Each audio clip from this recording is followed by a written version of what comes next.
Hi, and welcome to episode 80 of C3 Crystals, Cauldrons, and Cocktails. I'm Wren, And I'm River. and today we are going to be talking about more witchcraft tools. Yay! Yay! Specifically, the Chalice and Athame. But first, Yes. what are we drinking? Okay. So since we were talking about the chalice, I wanted to do something worthy of a chalice. I've got like 50 million chalices, as you know, because when Yeah, you come yeah, over, you always drink out of it's not pewter. I don't know what the is it pewter? Anyway, she always when she comes it's my over, favorite. yeah, drinks out of one of my Uh-huh. chalices. I've got a bunch of them. I always get one every year at the Renaissance Festival. So I I've have always contemplated it going missing, as in not taking it. well, But then I would have nothing to drink out of when I'm at your house. y'all just need to come with us to the Renaissance Festival this year. I am a busy woman. I know you're graduating right about the time that we'll probably be going. Uh-huh. Yeah, here Everything's chaotic. here in Georgia, it goes from mid-April to early June, and you graduate in May. So Yeah, it's yeah, and it's gonna be so hot. it's already hot. So I know I walked home today. I walk about a mile and a half to get home, which is like Hmm. a 7-minute drive, but it takes me freaking 30, 40 minutes to walk home.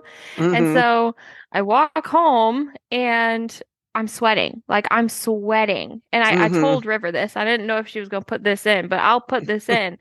I'm literally pantsless recording this right now. I wasn't I going to put that in. You're much more, what is the word? Protective of your privacy than I yeah, am. but right now I don't care, and it's sort of like I'm in that situation with like my socks. I didn't realize I was agitated until I took my socks off when I got home, and I was like, "Oh, I feel so much better." You are so funny with the socks thing. That It just cracks me feels up. so good. And then like especially when you're sweating and your feet are hot, and then I tried to put on, my comfy pants or sweatpants when I get home, Oh, right? too But hot for that. you Yeah. can't put on sweatpants after you're walking home. Like my house is set 67 cold. So it's cold, but you know that like cold sweat that you get when you're Yeah. hot, but it's cold. So Yeah. I walked in immediate cold sweat and I had to take out my dog. And so then I'm back outside again. Then I come back inside another cold sweat and I try to put on sweatpants and I just got so agitated You when I just sat weren't down. having it. Nope. Nope. Yeah, I was like, no pants. So right now, enjoy a Wren without pants, which this will probably be the happiest I'll be. Okay, so back to our drink, which is super important. So I wanted to find something that I thought was proper for a chalice, which actually, if I had had mead, that would have been what went in the chalice because I Oh think that's a yeah. perfect Yeah, chalice drink. But I didn't have any of that. perfect. So I had to Hmm. make something with what I had. So I call this one the Druid's Curse, and it has rum, pink grapefruit juice, lime juice, and dark cherry juice. It's not, you know how some people like maraschinos. Well, to me, maraschino cherry Yeah. juice just isn't my favorite. And I Uh-huh. order these. My husband likes what are those whiskey drinks? Mm, I I don't don't know. remember. Anyway, he likes some whiskey drink that has these specialty cherries in them, dark cherries. So I thought that sounds good. So I use that. I think it's pretty good. So, and it looks really good in the chalice. So, Yeah, I'm a fan of rum, but yeah, I I like use rum what too. I have on hand, so maraschino cherries it is for me today. Yeah, I special order the cherries and the orange rinds for my husband. Yeah. But I mean But it tastes I love maraschino cherries. Maraschino. I do like Mishu. in a sparkling wine, I like to put a maraschino cherry and a little bit of the juice. But I Hmm. really like that heavy syrup from the dark cherries. I don't know. I grew up with the Shirley Temples with the Sprite and Oh, the how fun. all of that. So like I don't know. I love a good cherry. I think I grew up on sweet Maraschino tea. cherry. That was my thing, sweet tea. I never really drank Coke or Pepsi or any carbonated drinks. I had sweet tea all the time. Yeah, That's a I had a lot Southern of sweet thing. tea too. Yeah. Yeah, but I had so much now I drink unsweet and I get the like I get the look from the waitresses and waiters of like I just stab them in the chest or Yeah. something. How dare Sweetie, are I you ask for sure you want unsweet it tea? unsweetened? Are you Yeah. sure, sweetie? Yeah, and they're always like, "Did I hear unsweet?" And they always like like they like enunciate the Yeah. unsweet, and I'm like, "Yes, And yet, unsweet. You heard if you me." if you go somewhere north, they'll do the same thing when you ask for sweet tea. They're like, "Well, there's sugar on the table." Yeah, And we're but like, it "No." doesn't dissolve correctly because it's cold. Yeah, no, Well, and they just don't make it sweet tea up there. It's not a thing. yeah. It's very So, funny. Yeah. yeah, I'm fine with that. Like I could do unsweet tea. Like I'm good. Yeah, they always look at me crazy whenever I'm traveling up north and I ask for sweet tea and they're like, that's I mean, to them, that's just weird. Yeah, Anyway, that's a big no-no. You're supposed yeah, to just ask for apparently. water. Well, actually, I do drink water more now. I try not to have sugar But before, yeah, except for in yeah, alcohol. I mean, and most alcohol doesn't have sugar either, but the mixers do. yeah, the mixers. Yeah.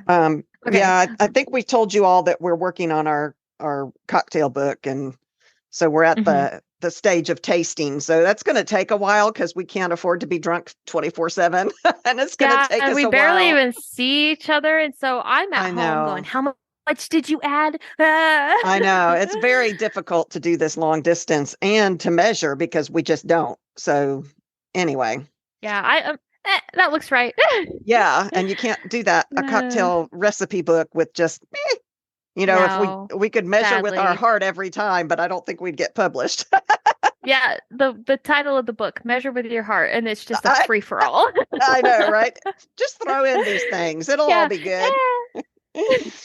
Okay, so the chalice. What is a chalice? It's a goblet. It is symbolic of the element of water. So you can use it on your altar and in your spell casting to help represent the element of water. Many Wiccans don't consider it to actually be a tool, but they instead think of it as a symbol of the goddess. It's supposed to represent the goddess's womb in Oh. Wiccan, the religion, Wiccan religion. Hmm. And so it is symbolic of the goddess's womb, and it is traditionally used to hold wine. Another Okay. definition is a chalice is a goblet or cup often used in ceremony as well as in spellcraft. And in some ceremonies, the chalice is filled with wine and passed around so that everyone can share in the drink. So, like perhaps in a coven, it might be you might start your coven meeting with a shared drink from your coven chalice. Okay. That was probably a no-no during the times of COVID. COVID, I was like, you share spit to become one. Well, that would do it. You would all have COVID together. In other traditions, it's sometimes filled with mead, which to me, I think that's appropriate for sure. And often that happens after magical workings, and then you share it that way. So, not necessarily to begin your spell casting or your coven meeting, but after you've done your magic with other people. Hmm. It, it can be filled with spring water and positioned on the relevant point of a pentagram during spell work to represent the element of water if you cast that way. It can be an elegant heirloom that you might pass down to future generations or keep with the coven if you're in a coven and you go die. Whatever happens. And I know I went really And you dark go there for a die? minute. You went um, dark, but in like a and, blatant way. Go yeah. die? So, but it could be passed on into the newer members of the coven. It could stay with the coven, Hmm. or you can pass it on to your children. It Okay, is yeah. often silver, and you can use it as a wine glass, or you could use a wine glass, just a regular wine glass. You can use that as your Hmm. goblet. It doesn't have to be a specific drinking tool. And you can use ceramic drinking vessels. You can use something carved from stone. One year I got a chalice from the Renaissance Festival that is carved out of wood. It's beautiful and very light Oh, I too, bet you that because is. Yeah. like the one of mine that you like is very heavy. It is So heavy, but it's it's hard stout. to, It makes me feel like a Viking. it does. It has the Viking connotations on it. Yeah, I it think makes that me one, feel like a doesn't it have Viking. a Celtic? star or something. I don't remember what the design is I on it. don't know. It's like it has a like that texture of like beaten metal, like Yeah, flat, like over and over. It has like that pattern yeah, repeated and on it. it's very heavy, which is Yeah. very cool. It's a Mhm. it's a very nice And chalice. that one's silver. But it's Hmm. interesting that you say like silver. They're usually silver because when I think of a chalice, I think of gold with like rhinestones on it. Yes, that is very common as well. Like back Hmm. in the Renaissance time, they would drink out of embellished goblets. Hmm. We all have pictures of a king sitting at the big table in the big Yeah. meal room with his goblet that has emeralds and stuff encrusted on it. Yeah. Yeah. Yeah, yeah. But it could be carved from stone, it could be carved from wood. Another definition is that a chalice is a smaller version of the cauldron and is used as such. It's used to represent the eternal feminine and the element of water. But we're talking about a goblet. The ones that I'm thinking of aren't really big enough to use as a cauldron, but I could see the similarity. But what we're talking about is a goblet, usually of a round type, which you use to represent water during the rituals. Or it can contain wine if you want to even just use it as a feast, like when we get together for Ostara or Samhain or whatever. I actually Hmm. have chalices that have skulls and things on them. So, Hmm. Hmm. that kind of thing. The base of the chalice is supposed to be symbolic of the material world. The stem is the connection between witch and spirit, and the rim, the cup part, receives the spiritual energy. Did you know? Oh, okay. I have a did you know that the most famous chalice is considered to be the Holy Grail?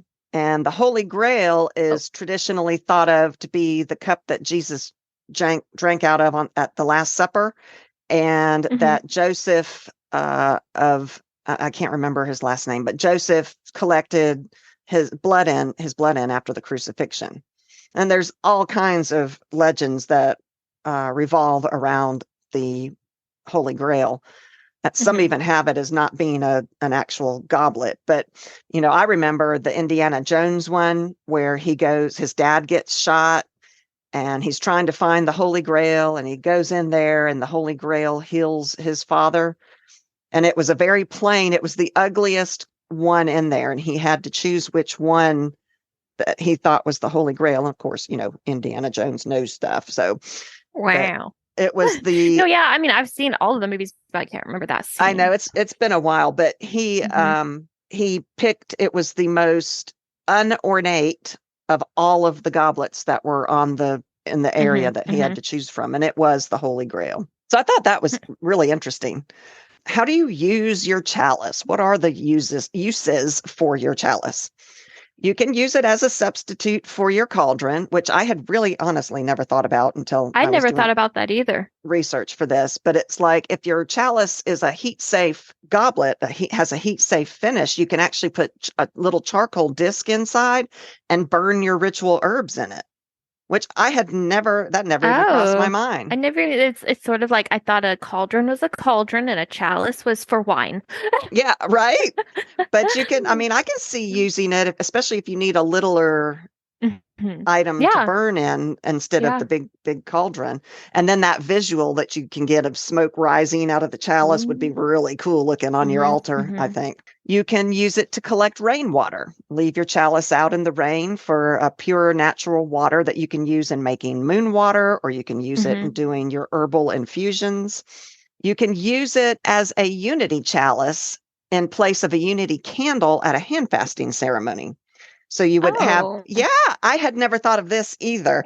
You have each couple pour wine into the same chalice and then they both drink from it as a show of unity. I think I'm going to do this. I've got friends, you're friends with them too, that are getting married this fall, and I'm actually doing the Hmm. hand fasting ceremony for them. I got ordained just to Hmm. do it. Hmm. And I'm going to see if they want to incorporate this into that. I think because you I always think hear of that would be cool. yeah, you hear of the candles where they each have unlit candles and they put them together to join one flame, the unity of one flame. I Hmm. like Hmm. the idea of wine better, but of course I do. But yeah, I Yeah. know. Yeah, that's me. But I think they might like that idea too. I got to talk to them about it. I'm really excited about doing Yeah, that I mean, I would ceremony. like that idea. That's pretty cool. Hmm. I like that idea, actually. Yeah, you can use it. Although you would have to have the wine be, if they're drinking from two different kinds of wines, it has to be something that mixes well together, which that would be fun Uh, experimenting. Let's mix these so wines together. they need to mix oil and water. Duh. Sorry. Okay. Uh, You can use the chalice for scrying, which you can use your cauldron for that too. But you mhm. fill your chalice with water. You can add dragon's blood ink, which I had talked about dragon's blood in one of our herb episodes. I think I had talked about it. I know I Mhm. researched it. I think we did. Or you can add some other kind of dark ink into the water, and then you take it outside under a full moon and use it just like you would with a scrying mirror to look into the depths to find for divination purposes. Now that we're talking about Hmm. scrying, it reminds me that episode in Supernatural where the demon Ruby, I Hmm. don't know, maybe it's not that demon, maybe it's another one, but in a body that Ruby becomes, yeah, whatever. Anyway, She yeah. like slices the throat of she was hitchhiking, she slices the throat of one of the Oh truckers that picks her up and yeah, she catches the blood in her chalice and then scries and talks to the to devil. whoever she talks to. Yeah. Yeah. Through that, when you said scry, you could fill your chalice and before you said water, my brain went blood. I mean, well, Because I that's an mean, option as well. On our After Dark episodes, we talk about the dark side of stuff that you can do, and I think that would be something you could do. yeah, yeah, but oh, it would also be if you wanted to use that like same idea, but with like not real blood, but like the fake, you could buy the fake blood and Yeah, have like, like back to our where we talk. Oh, did we talk about this on a normal episode or did I we talk think about it it in was our on After Dark our. I episode? think it was our After Dark episode. It was our blood magic episode. Yeah, you're gonna have to go listen to our Yep, After Dark episode to get any more information out of me. definitely, definitely go do that. Forget Chalices. you heard anything. Chalices make everything feel a whole lot more witchy anyway. That's why I've got 50 million of them. So this idea was interesting. Serve your cakes on a formal serving plate and then add chalices around it for a classy look that, like Martha Stewart type beauty, Okay, decorate with your that's a lot of chalices. chalices to go around. Well, that or just like this weekend, I made a really cool cheese board, a meat and cheese, a charcuterie board, and I Uh-huh. put some chalices around it and took pictures. That's me. My husband gets really fed up with me because I take pictures. I'm a foodie and I take pictures of the food. Let He's me like, eat, woman. really? He's like, can't I eat? I'm ready to eat. I'm Yeah. hungry. And I'm like, What just you one need more to do picture. What you need to do is you need to make him his own little charcuterie board at Hmm. first, so that he can already eat while you're taking pictures of the big one. That's a great idea. That's a Like, but very then great idea. you would want a picture of the cute little one too. I probably would. I could put a little shot glass next to it. It would be adorable. Oh, never mind. Forget Yeah, it. my Forget poor it. husband. I Uh, know. And then, of course, you can use the chalice for special cocktails. ooh, You buy yeah. yourselves a chalice so that when our book comes out, you can try all our recipes in your chalice. In your chalice, and you can say, these are the best drinks out of my chalice while listening to the chalice episode from C3 Crystals, Cauldrons, and Cocktails while reading the C3 Crystals, Cauldrons, and Cocktails book. Absolutely. Yeah, we're hoping to have some really cool pictures and some magical correspondences and all of that stuff. It's just down to trying to get the darn amounts right since we never measure. Uh-huh. And also, don't over glide, whatever the saying is, look over the fact that you and I have very different styles and you like something in the book and I'm like, no. Oh yeah, we have had issues with that. I mean, that's part of being a duo in a Oh podcast though, yeah. is because our Yeah. our we're different. I like really bold, strong things. You like really not pastel, but Neutrals. neutral colors, and I'm like all about the bold and the black and the red and all of this. And you're like, Like, yeah, we I don't know. trying to come up with our cover has been interesting. Oh, did you look at the latest one that I did? No. Anyway, we'll talk I, about that later. I haven't had time. Okay. Yeah. One of my favorite Anyways. references to a chalice is the Goblet of Fire in the Harry Potter series. Talk Oh, yeah, yeah, about a yeah. magical chalice. I mean, And that's that pretty one's cool. silver. Was it silver? I think I felt so. like it was blue and ornate, and I just remember it had The fire coming fire out of was it. blue. Yeah. Yeah, the Oh, fire the is fire blue, was but blue. I'm pretty sure the goblet or chalice itself is silver. I That's think. interesting. Now I have to go watch Harry Potter again and find out. It's been a long time. I usually used to Yeah. be I would watch them every summer. I haven't had time for years and years. Maybe this summer coming up. Mm-hmm. Hmm. You Yeah. can liven up your altar with moon water or some other potion. You can put it on your altar and add dry ice to it, and then the fog will overspill onto Ooh, your altar. How yeah. cool would that be? That's cool. Yeah, float candles in it. If you're working with the Ooh, energies of fire and water, floating candles inside the chalice is a great way to blend both of those elements together. Plus, that's a great idea. it just It looks would really look cool. pretty. Yeah, it looks pretty. Yeah. And then for Yeah. extra magical punch, consider floating the candles in homemade moon water, which would be cool. Mm-hmm. Mm-hmm. Mm-hmm. Mm-hmm. You can use your chalice to cleanse gemstones. You leave your gemstones or crystals in your chalice with water and place it in the moonlight overnight. But you can only do that for those gems that are water safe. There are many that are not. And Yes, if there. if You have to. not, Yeah. I would think you could put salt in your chalice for the ones and put it out in the moonlight in your chalice. I think that would work as Mm-hmm. well. Mm-hmm. Mm-hmm. You can use it to mix and cook. I mean, think of the uses that a chalice would have in kitchen witchery. Plus, cook with the cooking utensils and drink out of your goblet and chalice while you're cooking. That's my favorite way to do it. I like that. You got your hand on your hip, a drink in your Yep. drink, a drink in your drink, a drink in your hand, Hey, I like a drinks in drink. my drink. Yeah, yeah, a drink in your hand while you're cooking whatever. It's the good vibes.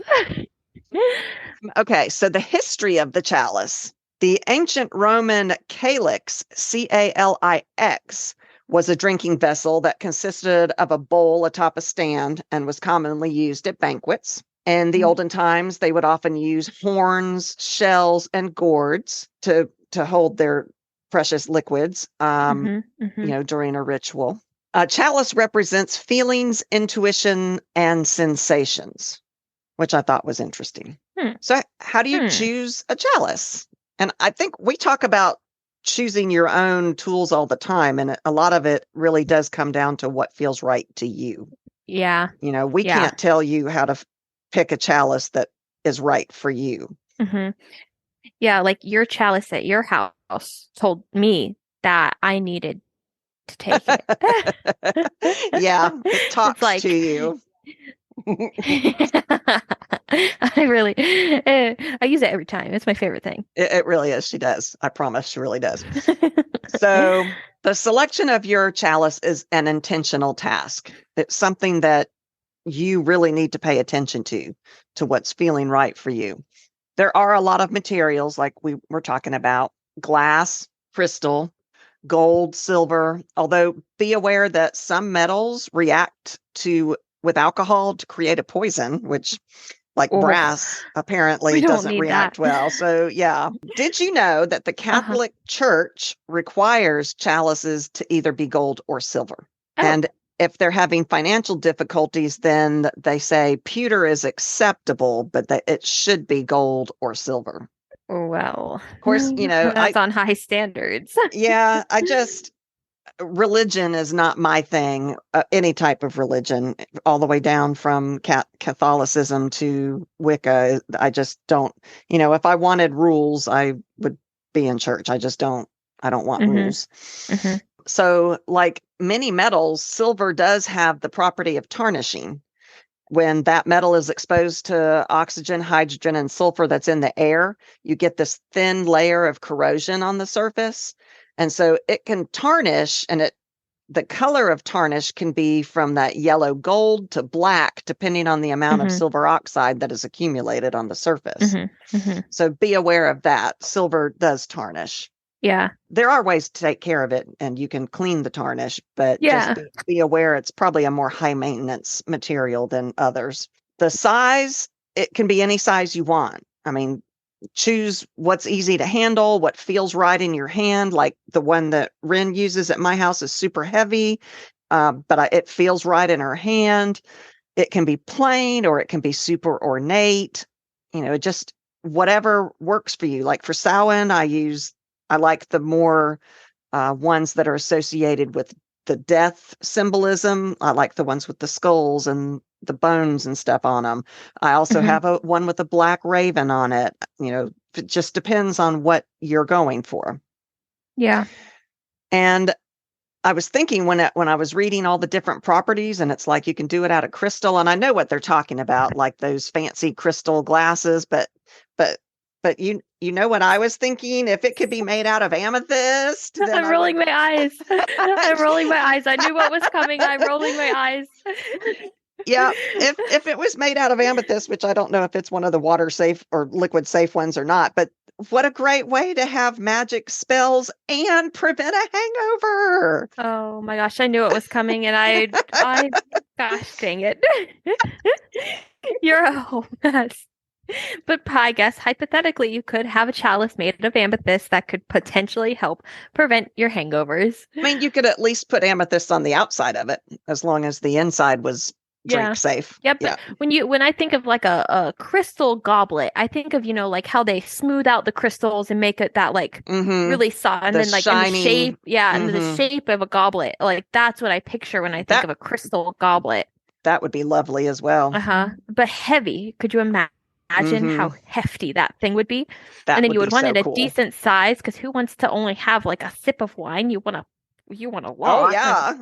And so it would need to be a good size. Yeah, for sure. Yeah. Did you know there is another famous chalice, and there was a secret about this chalice? It's a 1600-year-old Roman chalice, and it's been in the British Museum, and it had this magical quality of changing colors. So it's known as the Lycurgus cup, if that's proper. I think back in Roman, the C's were hard, so I think that's proper. Lycurgus cup, because it bears a scene involving King Lycurgus of Thrace, and it appears jade green when you light it, when it's lit from in front, but when you put the light behind it, it turns blood red. Oh. And scientists have not been able to figure it out, because it was acquired by the museum in the 1950s, and they couldn't figure out this magical way that this was done. And they solved that in 1990 when researchers in England scrutinized broken fragments of it under a microscope and discovered that the Roman artisans had worked with actual nanotechnology. They impregnated the glass with particles of silver and gold ground all the way down so that they were as small as 50 nanometers in diameter, which is less than 1,000th the size of 1 grain of table salt. How in the world? I know. So we've lost a lot. When the Dark Ages came after that, we lost a lot. I mean, they had running water and shit. So yeah, with their aqueducts. Yeah, when Rome went under, a lot of stuff was lost. But how cool is that? Is aqueduct right? Aqueduct is right. Well, okay. Aquifer sounds right too. Aqueduct. I could just be saying. I know they had random aqueducts. Words. Aqueducts are the actual, not slides, but the actual where the water ran through. To me, it's like a water slide. Ooh, water slide. But when you say water slide, I think of the water being the fun, like wee. Not. I don't know. A fun slide for water. But anyway, back in the Roman times, they had stuff that we don't even know today. That's just, I mean, that was 1,600 is the time. It's 1,600 years old is what I'm trying to say. That's just crazy.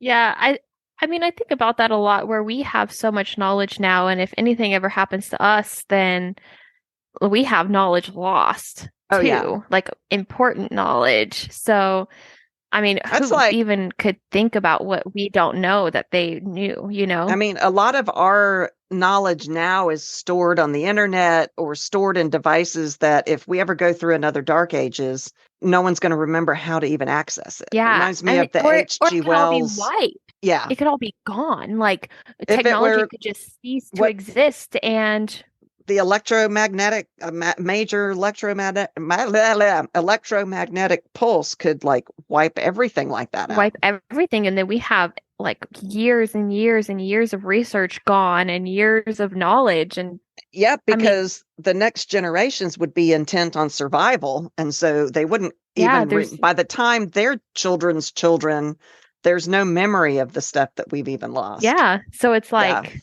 I mean, that's I think about crazy. that a lot, like how much of information we would lose if something happened to Yeah, like our source of technology. Because yeah. everything, because like even at my work, part a big process during the summer was we're going paperless, quote Hmm. unquote, we're going paperless. So it was my job to scan all the paper, put it on digital, and then get rid of the paper. And so Well, it's like if anything happens to their system, all of that information is gone. even the stuff that we're saving it on now, like I remember floppy disks from when I was a kid. I remember my mom I having floppy disks, if but I don't remember using them. someone handed me one nowadays, how do you even play it? I mean, and that's Yeah, now, and we haven't had a dark ages.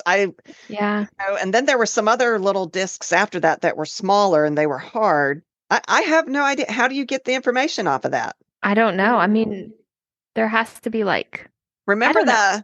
the movies, the Zoolander movie, and they go into the Yeah. office looking for the computer files, and they throw the Uh-huh. computer on the file on the floor, Yeah. going, "Where's the It's like files? Where's they're the in the files in computer. this?" Yeah. Oh gosh. That's I've really recent frightening. I'm just picked up watching oh gosh, Stargate. Really, Yeah, because I I was like loved that series. I Oh, remember the movies or the series? the series. Okay. I remember watching them when I was younger because like I guess we always had it on or like I don't know, somebody in my family liked to watch the show. And so Hmm. I'm rewatching the show and it's just so interesting to think about like they perceived like Earth as like the mother planet and all of the people on Earth are just so smart and then every single planet like quote unquote planet that they go to is based on like past civilizations of Earth because they migrated to this new planet from that Interesting. time period of like let's say Greek, right? Like a Hmm. like classical Greek or Renaissance era or Roman times, and they even have anyways, so they go into like these planets and they're just stupid. Like they're all these people are like, "Oh, the wind god told me." And then you Hmm. have like the people who like are from quote unquote Earth and they're like, "No, you have no wind god. It's science and blah blah blah." Hmm. And they just it's like they think of the past people as so stupid and dumb even though, I anyways, we mean, are way off topic. I just wonder, well, still being way off topic, Yeah. it could be things happen in cycles. So we could be going back to a time where science then proves, oh, there really were not wind gods necessarily, but wind creatures, mythical that we thought were mythical. I can just see it going all the way around full circle. There was a Yeah. reason why past generations thought the way they thought, Yeah. and they had no science to explain it, but there's also things that science cannot explain. It's true. But I mean, also witchcraft could it's be explained by science later. It's the use of energy, and just some of us have that talent now. And in the hmm future, scientists may be able to say why we have hmm that ability. yeah, that's true. I don't know. Anyways. Okay, so back to chalices. So when you find your chalice, you want to adopt it to a ritual use. And you want to be really careful if it happens to be a vintage, antique, or secondhand chalice because it might be holding on to energies, and even new ones as they sit in a store and that kind of thing gather energies from around it. So you pretty much want to go through a very thorough physical and energetic cleansing and dedicate it to your magical needs in a way that means something to you. Okay. So, first of all, you do a real cleansing. You just wash it, inside and out. And then running water is also a great way to cleanse things. Let it be under the running water. As you clean it, you might visualize the removing the energy that you don't want in it. leaving whatever it is you do want in it, wash off the old and, without disturbing the underlying goblet itself, but get rid of that old, like dried wine and that kind of thing. You're washing that off, but leaving the actual goblet itself. You can pass it through smoke from white sage or an incense that you like, maybe sandalwood or jasmine. And then you can place it in the moonlight overnight, maybe with a little offering for the fae. And then your chalice is ready for its new role in your magical life. See, I like that. I love the idea of using. Okay, I don't have a chalice. Well, You use mine all the time. I use yours all the time, but a not chalice in your can basically altar and that kind of stuff. Yeah. No, a chalice can be like a mug of sorts if you want to think of it like that. So I have a I have a Jabba the Hutt mug. All right. And he is ginormous, and I like to drink out of it all the time. And that's my thing that I make everything in. And I like to set it on my altar sometimes just because it looks cool there. So I could say I have that, but I haven't physically used it in my craft. Yeah. I've used it to drink tea and water and wine. Putting it on your altar is part of your craft too. There's a reason why you wanted to do that, why it felt right to do that. Yeah. So, it could be your chalice / cauldron / whatever. / Jabba the Hutt. May the force be with you. Okay, so moving on to the Athame. The dictionary defines it as a black-handled, double-edged ritual knife used in modern witchcraft. Wikipedia says that it is a ceremonial blade, generally with a black handle, and it is the main ritual implement or magical tool among several witches used in ceremonial magic traditions and by other neo-pagans, Satanists. It's used, a knife is used in magic a lot, but the Athame itself is also talked about in versions of the Key of Solomon book, which is a grimoire dating back to the Renaissance. So I think knives have been used in magic and witchcraft for a long time. And I think so. Especially ones that like sacrifices. Of course, you have a special ceremonial knife that you use for sacrifices. If you need to incorporate your own blood, you have one to slice your hand or prick your finger. Yeah, there's all kinds of different theories on what you should and shouldn't do with your Athame, but you know what? I don't like rules, so it's whatever feels right for you and your craft. I do what I want. Can you tell I got in trouble a lot as a kid? Yeah. I was constantly in trouble. The right Athame will help you direct your energy, cut through curses, and see through many spells. They are powerful ritual tools in Wicca, but also in witchcraft and ceremonial magic in general. The name Athame was kind of popularized, I suppose, by Gerald Gardner.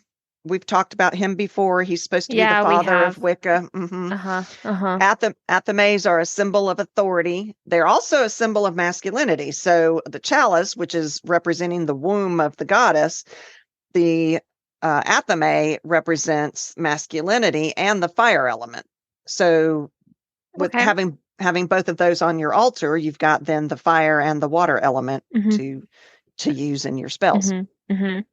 Another definition is that the Athame is a ritual tool and it can be used to create inscriptions and images of a magical nature, such as sacred circles, pentagrams, sigils, and things which you can use to carve into your candles, that kind of thing. Whether you are called to use fancy medieval dagger or a butter knife, a letter opener, or, some personal dagger that you have made, the Athame is a personal elemental tool that will help you direct your energy within your spell and your circle. You have a really cool letter opener. I do. It's a sword. I remember seeing it. It's so cool. I was like, you have a tiny sword. And you were like, it's my letter opener. It is. I love it. And, it's actually can be used on my altar as well to cast circles and that kind of thing. Yeah. That's what I I would like. use it for. I Shoot. just I think the butter knife idea. When I saw that, I was like, "That's so funny." But you can use the butter knife, I Yeah, you don't have suppose. to have anything like super fancy. It's like Okay, I'm go ahead. I was going to say it's like the chalice. It could be the most plain thing. It's Yeah, what your intent is with it. yeah. I was gonna say, based on like, our TikToks where we have posted like Dollar Tree and like Hmm. Dollar General, like Dollar Store, Hmm. things that you can buy because I mean, doing witchcraft, you don't have to spend a whole ton of Oh, money to for have these sure. things. Like you don't have to, so like at the dollar store, it's easy to get, you can get candles, you can get, uh oh gosh, jars, you can get all this stuff. I can't think off Everything. the top of my head. Yeah.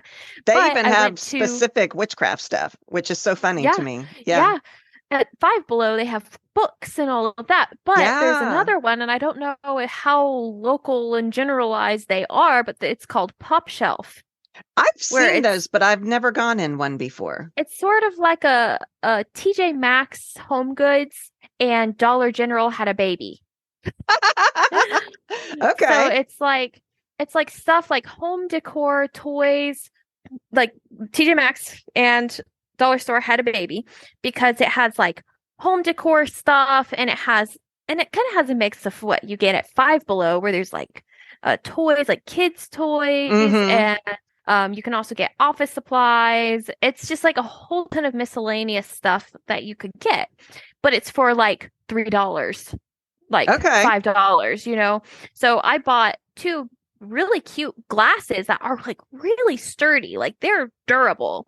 I Okay. think if I chucked it across the room, it wouldn't break. Like it's dense glass and it has like pretty flowers like in it. So it's not like gonna etch off or anything. It's like made in the glass. Okay. And I got both of them. They were each $3, which I know is like, oh, you got a glass for $3, but that's generally what you would buy it for at Target, you Or know? more. It would be like a $10 glass at Target. Yeah. And so it's like it's $3 for a glass. And I was looking, they have like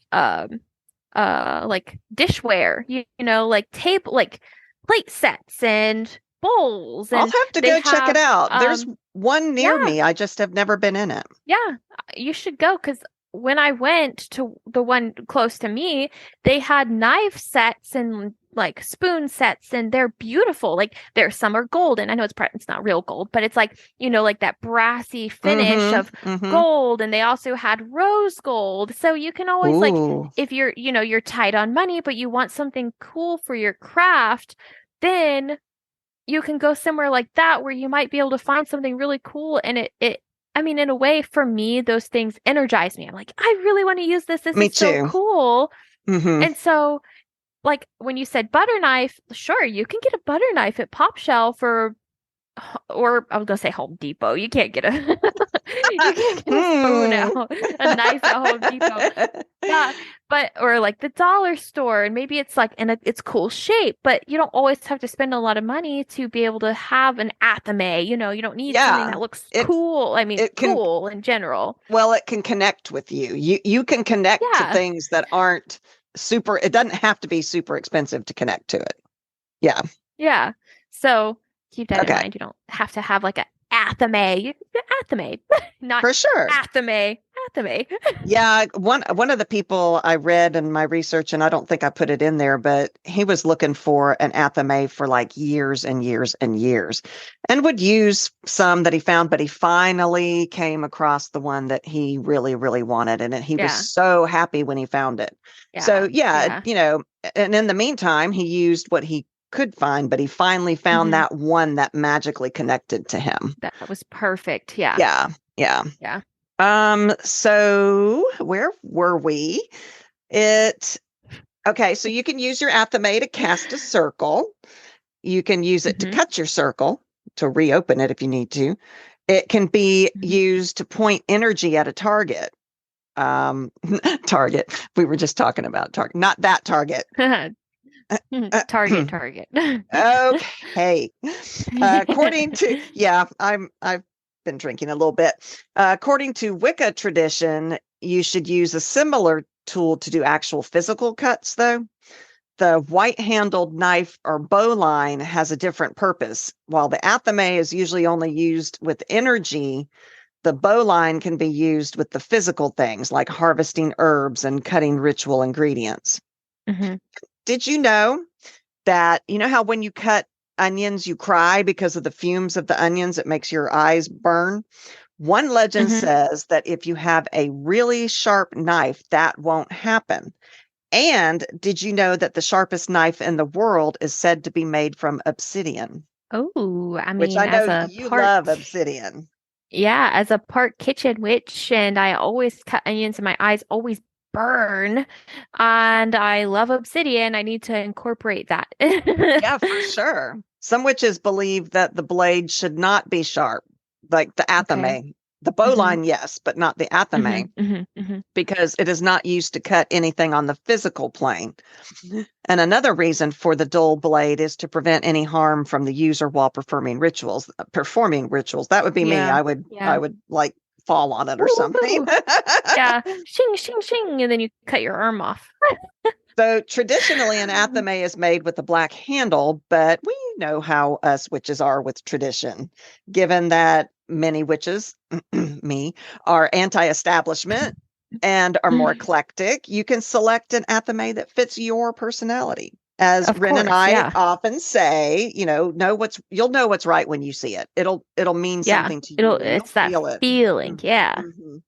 And I actually make on Bats and Baubles, my Etsy store, resin athames in fun colors, and I sell them on my shop.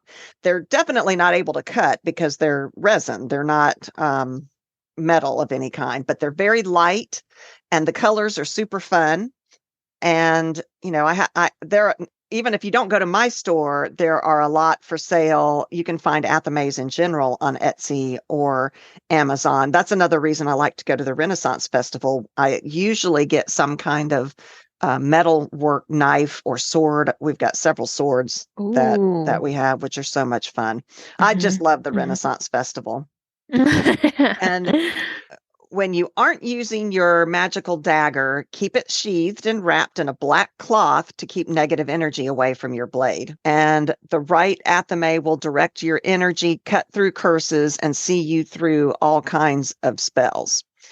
I have another did you Hmm. know? Did you know that Okay. the most expensive knife in the world isn't something that you can save up for unless you have $21 million? It didn't belong Ah, to any king or royalty whatsoever. It was a standalone project of Buster Warinsky. That always makes me think of the Monsters Inc. Monster Warinsky. What was his name? well, well, Wachowski? Wachowski. That was it. Anyway, this knife Mike maker, Wazowski. Mike Wazowski. Wazowski. Wazowski. Yeah, when I was reading this Warzinski thing, I was like, Mike. Anyway, he was a custom Mike Wazowski. Yeah. Wazowski. He was a custom knife maker from Nevada here in the United States. And did I say Wazowski? He's Warinsky. Wow. He was all about knives and art. And so he created this knife. He calls it the Gem of the Orient. And it was the second knife in his Legacy series. It took him 10 years to make. And it incorporated 153 emeralds with a total of 10 carats of emeralds and 9 diamonds that totaled 5 carats. Wow. And so it was, I think it might have been 2.1 million, not 21 million, but nowadays, who knows? Yeah, for real. I mean, Gosh, that's crazy. Most that's expensive knife in the world. That would be absurd. quite the athame. Yeah. I mean, sounds like an athame you would use. I would love that, honestly. You would be the one. So the history of athames, I mean, ritual knives, the ritual use of knives in magic is, we don't even know where that started. So I talked about the Key of Solomon, which is a grimoire that mentioned knives to cast circles and invoke directions. And it was a black handled knife, and it was actually called Arthame, which I think that's where it came from. They keep saying that Gerald Gardner invented the word, but Arthame is pretty close to athame. Hmm. It's actually, some people think it was actually originated from the Latin word artivus, which was a quill knife. I have another did Oh, you know? okay. So lots of information on knives out there. I love knives. As Wren knows, I have knives all over my house. You call them your, what do you call some of them with the hook? Your Oh, my gut rippers. gut ripper. I was gonna say gut Yeah, wrencher, but I knew that no, gut wasn't right. rippers. Gut They're rippers. those curved blade ones that they really would rip out a gut pretty well. But I have them all over the house and just in case I need a knife, they're everywhere. But you have everything all over your house. I do. Well, I do that too. Yeah. So Kris, which people have probably heard of, Kris, or also called a keris, which is Keris. They are Javanese daggers that are seen both as weapons and spiritual objects. And they were believed to have magical powers. There was a number of ancient kris that were forged from the astral iron of a meteorite that fell 200 years ago near the temples of Prambanan. And they made these, the kris has a wavy, slithering type shape, a wavy shape. You know what I'm trying to describe? Yeah, And yeah. it's kind of associated with the Naga from history, from mythology, Uh-huh. snake-like. Yeah, I know exactly what you're talking about, but Yeah. I can't it So woo. how cool would it be to have a Chris or a Cree or however you pronounce it Oh, Cree, I as think. your Athame? Very cool. I would like that. That would be mine. I mean, Wee. a meteorite that fell to Earth and they Yeah. made stuff out of it. How cool is that? Yeah, that would be mine. You know it would be. Some traditions hold that the Athame corresponds with the fire element, like I said, and others say it fits with the air element. And then Gerald Gardner, he associated it with fire in his Book of Shadows. And in most Wiccan and occult traditions, it is masculine because it's got that phallic shape. And it corresponds with male deities and maleness in general. Hmm. It is often used with the chalice because, feminine and masculine go together. The magical tool, the Athame, is energetically projective, meaning that it directs and forces your energies where you want it to go. Okay. So it is also apparently associated with the colors of red and yellow, and the directions are south and east, which I find that interesting because normally when you have an item, it's associated with one direction, not two. Hmm. And I guess maybe it's because it's both air and fire. Maybe because it associates with two things, and but Hmm. then does air and fire associate with a coordinate, like coordinate, It does. coordinal direction? It does, but I can't remember off the Okay. top of my head Okay. which directions, whether it's south and east. I can't remember, which we should remember. Okay. We did an episode on it, but I can't I remember. know we did, but my brain And can mine only hold so too. much information. It's like a plug and dump. Mine's up, I input and information then and it's just gone. yeah, yeah, mine goes in and it just goes, I don't need that. Dump. Hmm. Well, you're We'll still get in there. school. It's You've fine. got the school brain. Ooh, yeah, school brain. Intake, dump. Dump it. Yep. Yep. Yep. After And I'm done with the exam and I don't need it, dump. yep. In Wiccan practices, the Athame is associated with the Great Rite. And when I read this, it's capital G, capital R. So Great Rite, Rite. This is a Wiccan ritual of symbolic sexual intercourse and procreation. And I didn't go into it further because I thought that might be something we could do a topic on. I don't know. I don't know how involved it is. I have Yeah, no idea. yeah, how much it goes into. Yeah, I Yeah. don't know exactly what it is. So I didn't look into it any Mhm. further. But if you're working with a coven to direct healing energy at your coven member, you can, like say they're sick or they're dealing with a breakup and they're sad. You can do that by building up that healing energy in the Athame and then pointing it at that person. That was what I was talking about targets. That person Okay. would be your target, not the store. Hmm. But like I mean, mhm. the whole coven could actually help input the healing energy that's needed to heal your coven member, and then you point it at that person and release that energy into them. Okay. And I mean, obviously, so an athame can be used to channel your will into a magical intent. And I think that's a wonderful use for it. It gives you a visual and physical item to help with your intent. That's a lot of witches struggle with intent and narrowing it down. And I think that the physical athame might do that. Okay. So uses for the athame, you can cast circles. If you cast circles or other protective boundaries in your practice, the athame is the perfect way to direct your protective energy. You can call the quarters. This is when you invite the elements of earth, air, fire, and water into your ritual to aid in and empower your magic. The athame acts kind of as a lightning rod to draw these elements to your ritual space. You can draw lines with it. These can be either actual visible lines or magical lines that you carve into dirt, salt, or magical objects, like I was saying earlier, candles, whatever. You can use your athame to mix, which you can do that with your chalice as well. You can mix things in your chalice with your athame. With the athame. See, look, it's a full circle. Circle, yeah. The athame, it can be used for mixing salt and water to combine those. It can be used to combine elements of a potion, all kinds of things that you can use your athame for, although some witches say, no, it should never touch anything physical like that. It should all be spiritual, which is fine. So it's whatever works for you. You can scry with your athame. So like you can, you know how you can use, what is the word? Pendulum. You can use your athame as a pendulum. You know, it's a great way to help find your correct path or discover what your genuine desire really is. You can use the athame to direct energy when consecrating or charging other magical. Wow, I'm struggling. You can use it to charge and consecrate other magical items like amulets, talismans, or poppets. Chalices.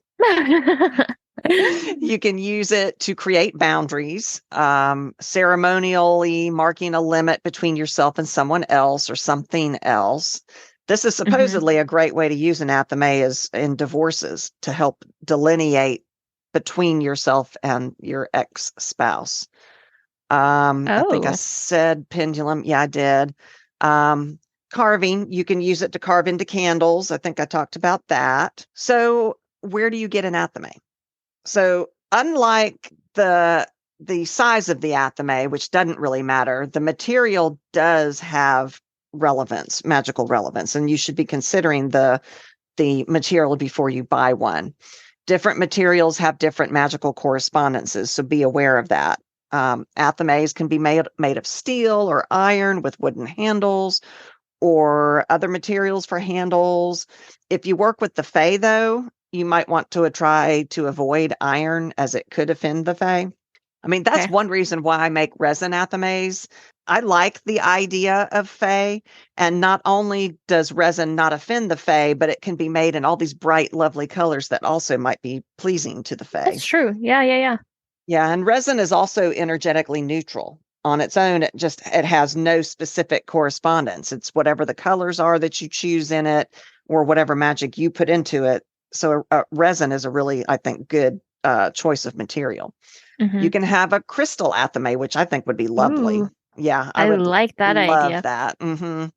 Okay, so you have your crystal. Wow, crystal. Yeah, we're chalice. Both struggling. You have your crystal chalice, crystal chalice, and you have your crystal athame, and you're mixing whatever's on the inside with that. And let's say you're mixing crystals in your crystal. Yeah. Anyways, you know where that's going. It's a whole thing. And I'd also like to say that you can have more than one, just like I've got 50 million chalices. Some witches may not agree that you might have one specifically to be your athame, but athames can be used for different purposes, and therefore you can have different athames for different purposes. You know, you can also... You have one athame for happy spells, one athame for sad spells, one athame for evil. No, not evil, but not bad. What am I trying to say? I actually read somewhere that the reason an athame has a black handle is because every time you use it for spells, a little bit is held within the athame itself, and that has is why the Athames have black handles, because it Oh, holds the magic that you use, which I thought was fascinating. I didn't put it in the notes, but when that's you were cool. talking about that, yeah, I thought that was interesting. But you can have I guess, yeah. you can have bone athames, plastic Ooh. athame, anything. You can use anything Mm-hmm. as long as it means something to Mm-hmm. you.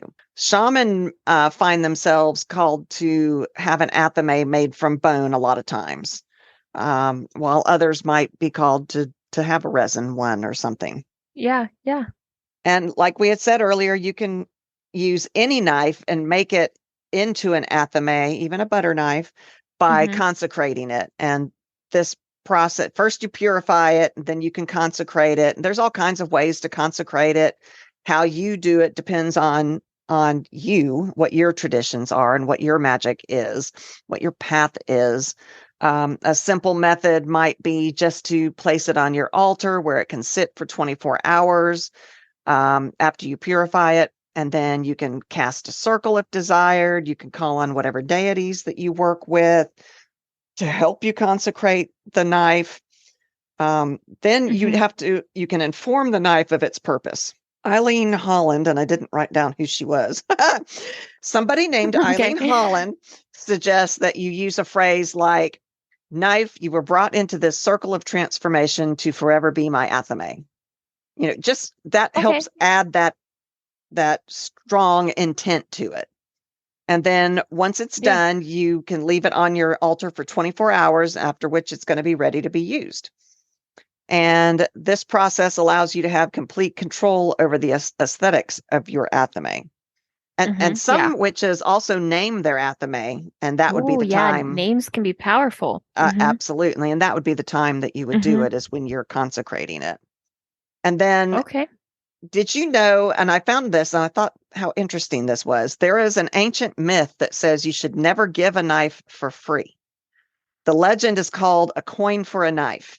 And there are several theories about where this legend came from. One is that Okay. way, way back in, caveman days, that knives were only for the strongest and the most protective people in the tribe, and that to give them a knife was to undercut their position. Another theory is that a knife's blade could be seen as cutting the ties between the gift giver and the gift receiver. And that, it could be a bond of friendship, a parental bond, a romantic bond. So you don't ever want to give somebody a knife because it could lead to separating yourself from that person. So what they come up with is this trade, a knife for a penny, or, that will prevent the superstition from happening, the results from happening. So you never should Hmm. accept a knife for free. You should always do some kind of trade with it, or you could end up cutting the ties with the person who's giving it to you. Interesting. Isn't that Now interesting? I'm trying to go back and see if I ever gave anybody a knife for free. I mean, I feel like my dad gave me pocket knives and stuff. He was a big Yeah. fisherman, and we always had knives to go fishing and that kind of thing. Yeah. I I don't don't I know. don't know. I forgot to write down the outro.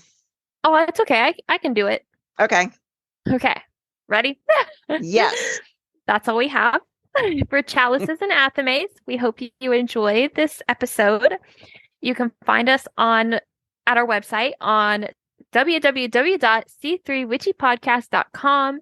There you will find about basically everything you have about Everything. us. That's like links to our episode, links to our merch, links to our social media, and that's TikTok, Facebook, Instagram, Twitter, the whole Mhm. thing.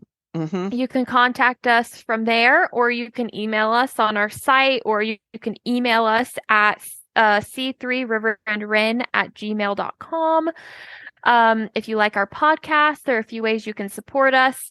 You can support us through what's reviews. You can review us, have your friends review us, have family members review us. We also have Patreon and Buzzsprout, which you can find through our website as well, where you can support us that way. And then what else? think that's everything. I Thank think you that's for pretty much it. the supporters that we've got. You all are amazing. Oh We yeah, we love you definitely guys. couldn't do this without you. We love the comments that you do. We try to get back to you as fast as we can. We're working on that. Yeah. It'll be Oh, funny because I'll be super busy and Ren will email me and go, or she'll text me and say, "Oh, respond to so and so. They've emailed." I'm like, "Oh, I missed and it." it's like, So yeah, I don't have time. So yeah, we try yeah, really hard to respond, yeah. and we love hearing from you. It makes our day for We sure. really do. We really do. Hmm. And don't forget to check out River's Etsy store. That's www.battsandbobblesinc.etsy.com. That's where she has all her witchy stuff and C3 merchandise. And I Oh, think and also don't forget that we now have the After Dark series that we do oh for yeah. our supporters. They are the only ones that have access to it. So if Yes. you want access And to they're those great episodes. episodes, they are really good. Come and Uh-huh. support us and you'll have access to all of that too. We've Yeah. done 2 sex magic episodes, a hex magic episode, and a Mm-hmm. blood magic episode. Mm-hmm. So it's the darker side of magic. If you're interested in getting access to those, then come support us and you will Yes. have access to it. So I think And that's all we've yeah, got. we'll be Thanks for back. listening. We'll be back. And until then, stay witchy. Woo!